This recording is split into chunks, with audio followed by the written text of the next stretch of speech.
Imprimitura tradizionale. Ciao a tutti, sono Paolo e faccio il pittore. Nel video di oggi andiamo a vedere come realizzare l'imprimitura tradizionale, ovvero quella utilizzata prima dell'invenzione delle vernici acriliche, viniliche, sintetiche, quindi che ha come legante la colla di coniglio. Tra gli altri ingredienti avremo anche bisogno di gesso di Bologna, possibilmente acqua demineralizzata, l'acqua che non ha, impurità, non ha sali, sterile, un paio di cose che vedremo più avanti. Ci tengo a precisare che questa è un'imprimitura che può essere utilizzata con qualsiasi tecnica, davvero, dall'acquerello alla tempera all'uovo, all'acrilico e all'olio. Però come realizzo questa imprimitura è consigliata farla sul legno, in quanto è un po' più densa. Diciamo che è leggermente diversa per la tela, dovrebbe essere un po' più elastica. Ma basta con le chiacchiere, spostiamoci ai fornelli. Per realizzare l'imprimitura classica avremo bisogno nell'immediato adesso di colla di coniglio, che io ho già messo a bagno da diversi giorni ormai,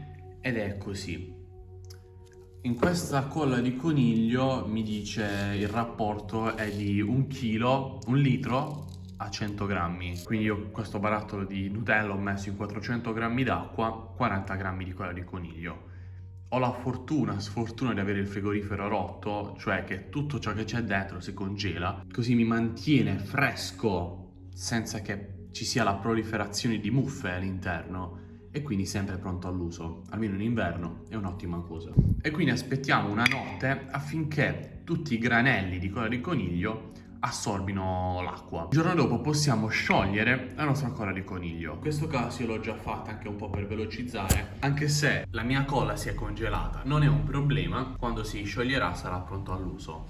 Io utilizzo quindi una tazzina di caffè come contenitore, e ho preparato appunto un pentolino con un po' d'acqua, una spugna per non far toccare il fondo alla tazzina su questo fornellino elettrico. Una volta che si scioglierà appunto la colla di coniglio sarà uguale e vi farò vedere appunto come sarà. Quindi lasciamo adesso sciogliere la colla di coniglio e nel frattempo lavoriamo sul supporto. Considerate che con una tazzina così io riesco a fare più o meno 2 tavole 30x40 nella fase dell'appettatura. Per evitare spreco di materiali, anche se questi materiali non si sprecano, perché si dovesse seccare la colla di coniglio si può sempre riattivare quando è l'acqua bollente, è un materiale igroscopico che si attiva con l'acqua. Quindi diciamo che questa operazione sulla tela è leggermente diversa, sulla tavola invece è una preparazione antichissima, è la preparazione delle icone praticamente. Questi legni siano trattati per appunto respingere l'acqua e che quindi andiamo a rimuovere, andiamo un po' a sollevare le fibre del legno affinché appunto l'acqua penetri il più possibile. Questa operazione poi la accompagniamo con dei tagli .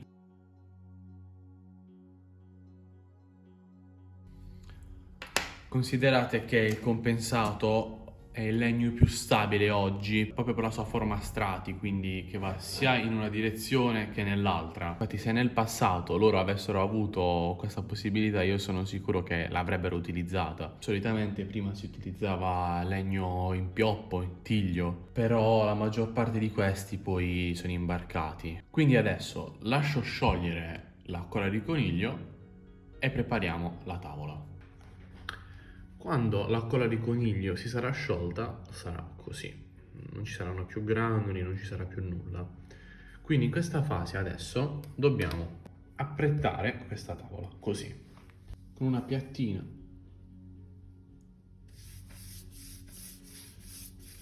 E stendo il colore. E stendo la colla, abituato al colore.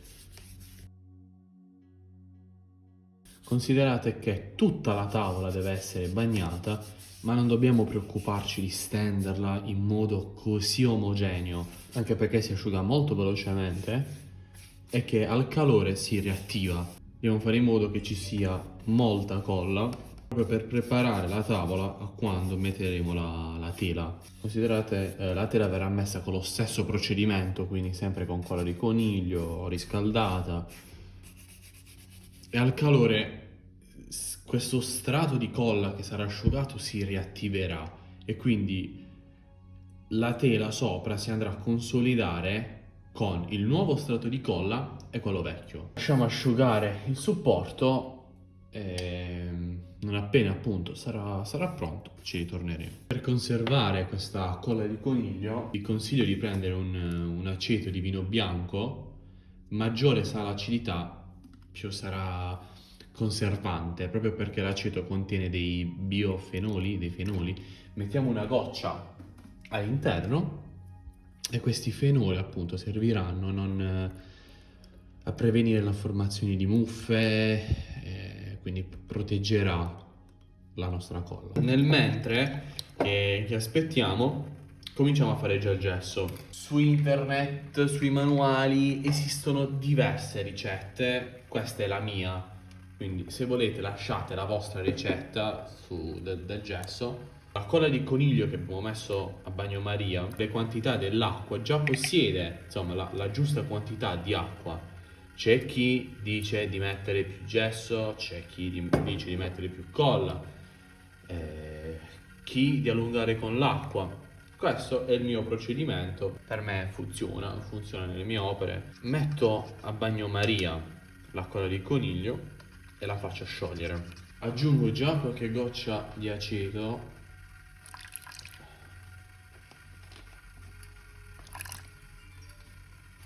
per prevenire la formazione di muffe, eccetera. Come vedete si è sciolto molto velocemente. Per leggere sui siti è consigliato utilizzare il bianco Meudon, alla fine sono sempre carbonati di calcio. Dicono che il bianco Meudon sia più fine. Allora, se vogliamo un gesso fine, utilizziamo un setaccio e prendiamo il gesso. Il gesso conviene metterlo, diciamo, un po' ovunque. Quindi facciamo dei movimenti circolari quando lo mettiamo.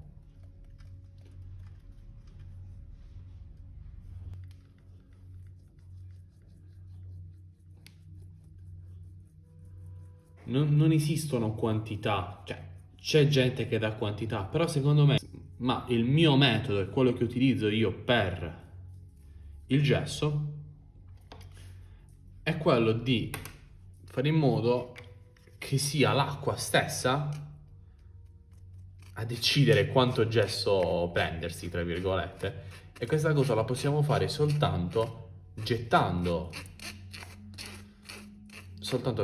il gesso nella colla.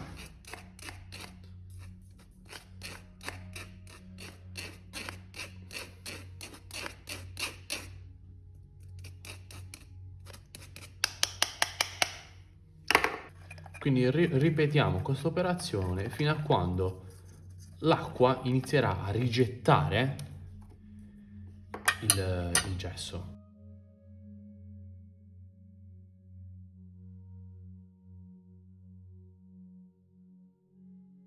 Non lo mettiamo tutto, controlliamo sempre che venga assorbito.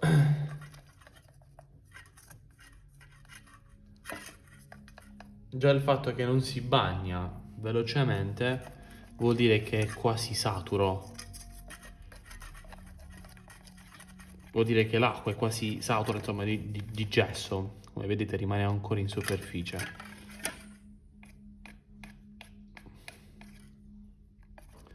Ad occhio, secondo me, se ne può mettere ancora un altro po'.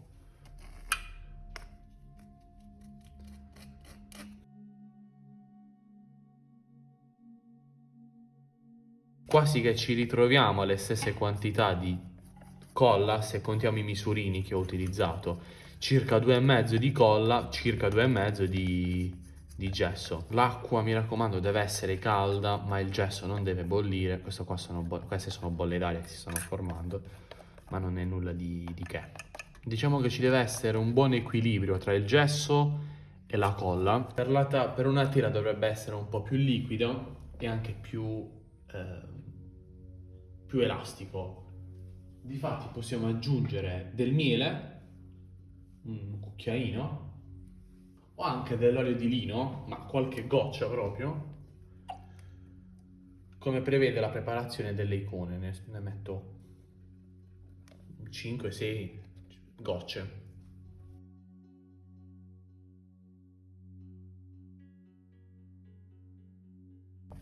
E il nostro gesso è pronto. Per quanto riguarda la mia preparazione, io preferisco che non sia eccessivamente denso, proprio perché preferisco che gli strati siano più sottili e controllati che creare strati molto spessi di gesso che potrebbero spaccare. Mentre così strato sottile 7-8 strati su una tavola si fondono l'uno con l'altro e sono molto stabili tra di loro. Quindi questa è la mia ricetta di come fare il gesso. Se tu hai una ricetta estremamente diversa dalla mia, lasciami un commento qui sotto, condividila magari per qualcun altro e magari per qualcun altro potrebbe essere migliore la tua ricetta. Quindi questo adesso abbiamo messo l'olio, abbiamo messo l'aceto, lo possiamo conservare, ma già così è pronto per essere dato sulla tavola. Il giorno dopo la tavola si è completamente asciugata, possiamo adesso applicare la tela. Nel frattempo sto scaldando la mia colla di coniglio. Ieri non mi sarò ricordato appunto di specificare che il rapporto colla e acqua deve essere superiore almeno 1 a 8. Nel mio caso è 1 a 10. Diciamo che da 1 a 8 a 1 a 12 come rapporto colla di coniglio acqua è un giusto compromesso, ognuno ha le sue ricette, c'è chi addirittura arriva anche a 1 a 18, 1 a 20, però poi secondo me c'è il rischio che ci sia troppa poca colla, mentre se scendiamo sotto un ottavo c'è il rischio invece che ci sia troppa colla e che quindi il gesso si possa rompere. Quindi dobbiamo trovare un giusto compromesso. È anche per questo motivo che io faccio strati molto sottili, proprio per costruire lo strato finale, proprio per costruire il supporto.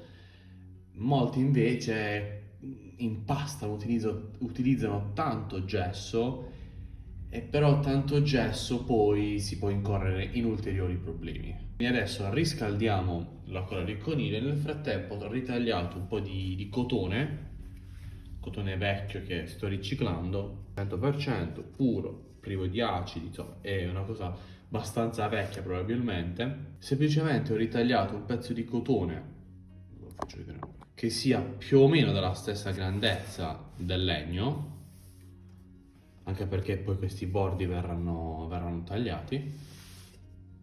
E la cosa che dobbiamo fare adesso è applicare questa tela qui.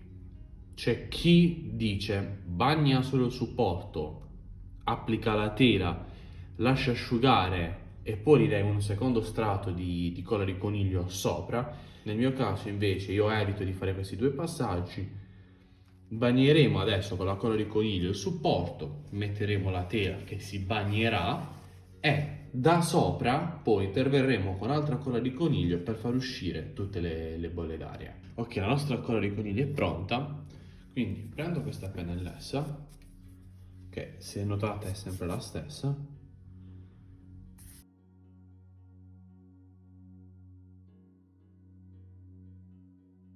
data la colla prendiamo il nostro pezzo di tela e lo facciamo andare sopra.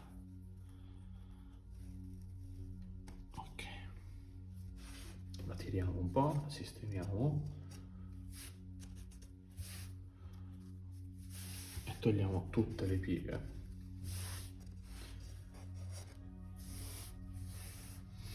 Ok, già adesso la tela ha iniziato ad assorbire la colla di coniglio. Cosa facciamo? Riprendiamo la colla di coniglio, partiamo dal centro e quindi dal centro portiamo all'esterno.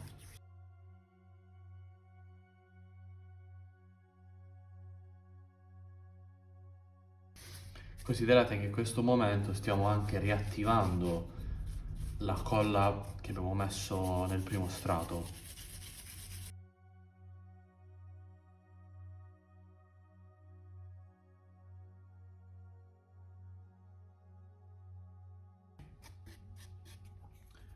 Adesso nuovamente lasciamo asciugare. Quando non sarà più appiccicosa, insomma che si sarà asciugata, possiamo procedere tagliando i bordi e verificando appunto che abbia aderito ovunque. Sicuramente qui darà un po' fastidio, ma un fastidio veloce da risolvere. Domani, il giorno dopo, la tavola è completamente pronta, è asciutta.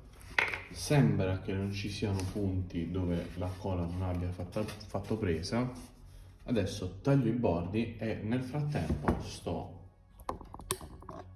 riscaldando il gesso. Quindi tagliate i bordi, mi raccomando fate dei tagli decisi e sollevate il pezzo della tela in eccesso solo quando siete sicuri di aver tagliato tutto quanto, se no appunto c'è il rischio che se dovesse essere attaccato in un punto si possa sollevare. Non è un gran problema, basta poi riscaldare un po' di colla di coniglio che avremo messo da parte e bagnare di nuovo. Si attacca molto velocemente, bisogna solo aspettare che si asciughi. Ora il gesso è pronto, diciamo che il grosso l'abbiamo fatto. Adesso con una pennellessa, il gesso va sempre girato perché la colla, essendo più pesante, tende a depositarsi verso il basso. Prendiamo il gesso, iniziamo semplicemente a stendere i nostri strati di gesso. Non vi preoccupate se si formano dei furi, bolle d'aria, non vi preoccupate, anche perché faremo diversi strati, quindi lo strato successivo andrà a compensare le lacune del precedente.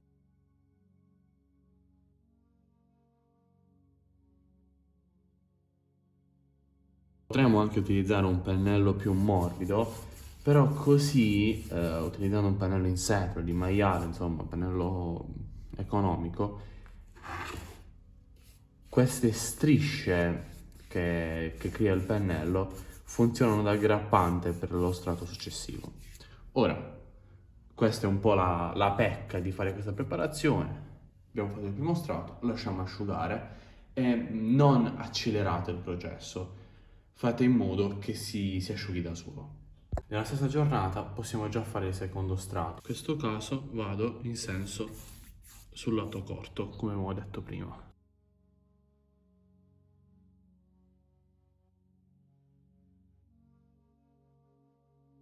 Terzo strato, mescoliamo sempre la colla riscaldata.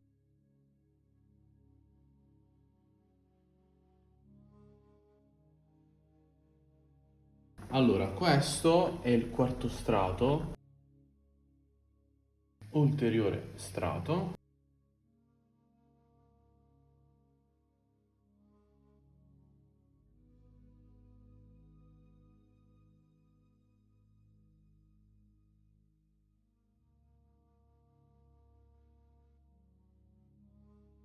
Quindi dopo aver fatto i nostri 7 strati di imprimitura, dobbiamo rimuovere tutte quindi queste pennellate del gesso, come utilizzando semplicemente della carta vetro. Sarebbe consigliato sempre carteggiare, non lasciare queste strisce, tra virgolette, perché potrebbero rendere la stesura del colore non omogenea.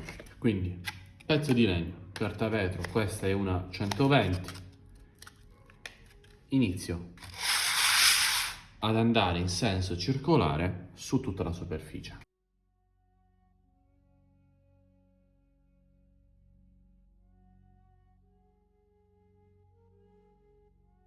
Se non siamo soddisfatti, possiamo utilizzare una carta vetro, possiamo utilizzare una carta ancora più fine, una 240, e sempre in senso circolare. Se avessi avuto un pezzetto un po' più grande sarebbe stato meglio utilizzare il legno.